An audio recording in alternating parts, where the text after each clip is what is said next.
You know, we're surrounded by stuff that just works. The medicine you take is exactly as strong as it's supposed to be. The concrete in a bridge, it's exactly as tough as it needs to be.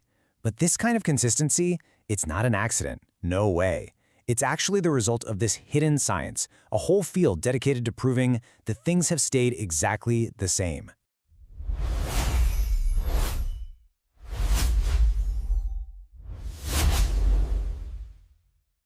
It sounds like a simple question, right? But really think about it for a second. If you grab a sample of anything, really, how can you be 100% sure that by the time it gets to a laboratory for testing, it is identical to when you first collected it? How do you fight off time, temperature, humidity, the environment itself? And believe me, this is not just some philosophical question. The answer is found in a super rigorous science of control that applies absolutely everywhere. From a simple brick being tested for moisture on a construction site, all the way to a sterile drug being made to, save a life. So let's start with that brick. Okay, so let's start small, with what seems like a pretty straightforward problem. How do you preserve a chunk of a building? When researchers need to test a material, maybe from a historic building or something, they need to know its exact moisture content. And that's the heart of the problem, right? If even a tiny bit of moisture gets out or gets in between the collection site and the lab, the test is totally useless. The data is garbage. Getting this right is absolutely critical for getting accurate results. So, how do you do it? Well, the solution is this fantastic piece of engineering, a small, kind of unassuming container that's really a mini version of a much bigger idea of control. It's basically science in a steel box. Okay, now this is where it gets super clever. First off, the body is stainless steel, so it's not going to rust or have some weird reaction with the sample. Simple enough. Second, it's got a silicone gasket that creates a perfect vapor-tight seal. But here's the genius part. If any moisture does happen to evaporate and condense on the lid while it's being transported, there are these special grooves on the bottom of the container. That way, when the lid is placed underneath for the drying process in the lab, that condensed water is recaptured and weighed. Absolutely nothing is lost. It's brilliant.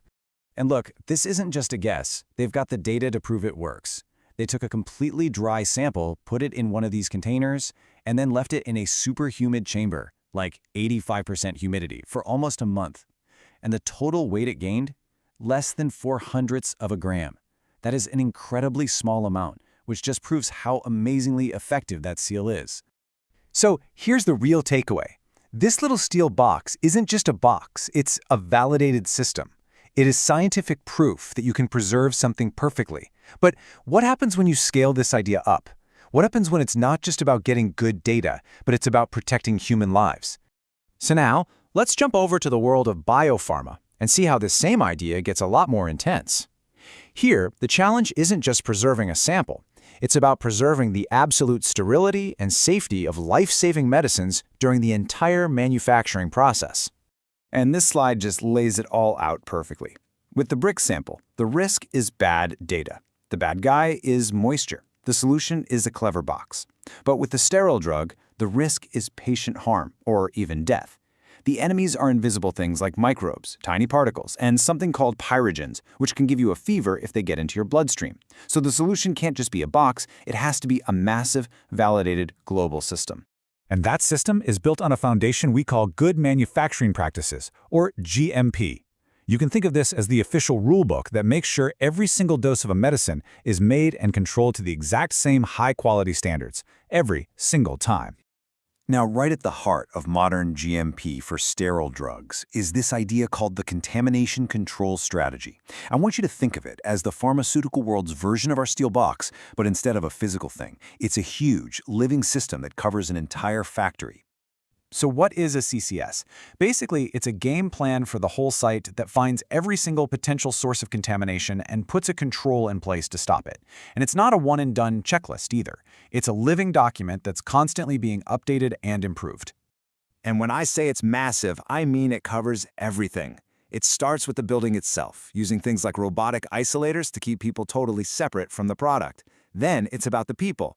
They have to be trained like you wouldn't believe. From there, it's the process, constant monitoring, super strict control of all the raw materials coming in, and even checking the final seal on a vial. That's called container closure integrity. And finally, and this is so important, it validates how long a product can just sit there between manufacturing steps. This last point is really fascinating.